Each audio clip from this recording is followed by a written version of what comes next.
शिव शिव शंकर हर हर महादेव। हरि हरि नारायण गोविंद वासुदेव। हे शिव शिव शंकर हर हर महादेव। हरि हरि नारायण गोविंद वासुदेव। शिव शिव शंकर हर हर महादेव। हरि हरि नारायण गोविंद वासुदेव। ओम नमो भगवते वासुदेवाय। ओम परमात्मने नमः। नारद जी कह रहे हैं कि हे राजा सुनो, मैं तुम्हें एक प्राचीन इतिहास सुना रहा हूँ। पूर्व में पुरंजन नामक एक यशस्वी राजा था। उसका नाम अविज्ञान भी था। पुरंजन भी नाम था, उसे अविज्ञान भी कहते थे।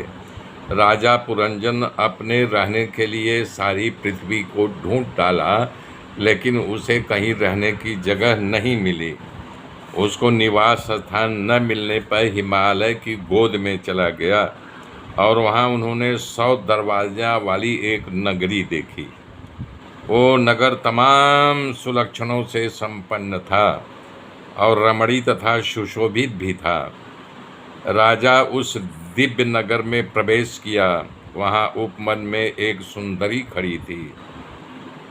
उस सुंदरी की अनेक स्त्रियां सेवा कर रही थी, शुश्रूषा कर रही थी और वो अपने शादी के लिए किसी युवक के इंतजार में खड़ी थी कि कोई पुरुष मिले जिससे मैं शादी करूं।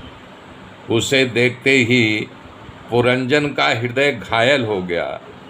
तब उसके पास जाकर के पूछा कि तुम कौन हो और तुम्हारे पिता कौन हैं? हे देवी, तुमको देख करके मेरा मन घायल हो गया, बेकाबू हो गया।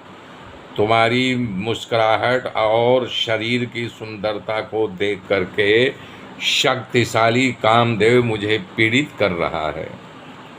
तुम यदि मानो हो तो मेरे साथ विवाह कर इस नगर की शोभा बढ़ाओ। नारद जी कह रहे हैं, पुरंजन की इन शब्दों को सुन करके वो कन्या शर्मा गई और शादी की अनुमति दे दी, आज्ञा दे दी। तब दोनों का विवाह हुआ, धूमधाम से हुआ। राजा वर्षों तक अनेक भोगों को उसके साथ भोगता रहा। वो जैसा कहती पुरंजन वैसा वो सुन करके वो कन्या शर्मा गई और शादी की अनुमति दे दी, आज्ञा दे दी। तब दोनों का विवाह हुआ, धूमधाम से हुआ। राजा वर्षों तक अनेक भोगों को उसके साथ भोगता रहा।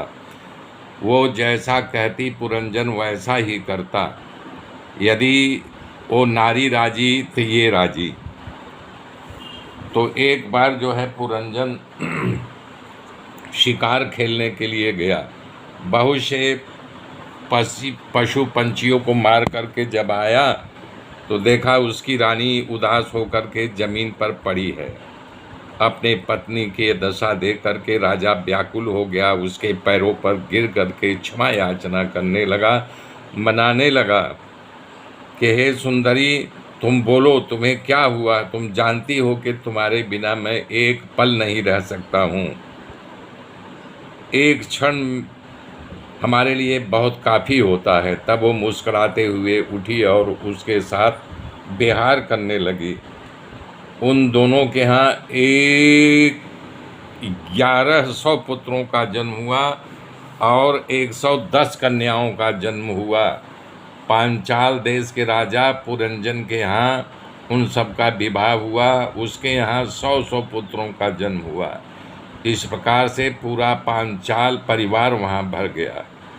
उसी समय चंडवेग नामक ताकतवर राजा वहाँ पर आया और अपने 360 सैनिकों को लेकर के पुरंजन के नगर को लूटने के लिए आतंक मचाया। 360 गंधर्वों के साथ उनकी पत्नियां भी थी, यानी 360 720। उनको रोकने के लिए, पुरंजन की रक्षा के लिए एक नाग था जिसका 5 फन था। वो नगर की रक्षा में लगा रहता था। उनको रोकने के लिए नाग अकेला 100 वर्ष तक लड़ता रहा। उसी एक दिन भय नामक यमन राजा के सैनिकों को अनुचरों जो प्रजावर और ताकतवर थे, काल कन्या घूमते घूमते पुरंजन नगर में आया। जो बूढ़ा सर पुरंजन की रक्षा कर रहा था और वही जबरन पुरंजन के नगर को भोगने लगे, वो बूढ़ा सर्प कुछ नहीं कर पाया। 100 वर्ष तक लड़ते रहे। यमुना का राह देख करके वहीं बैठे थे वो सब नगर में घुस आए और नगर की दीवारों को तोड़ने लगे। राजा का सब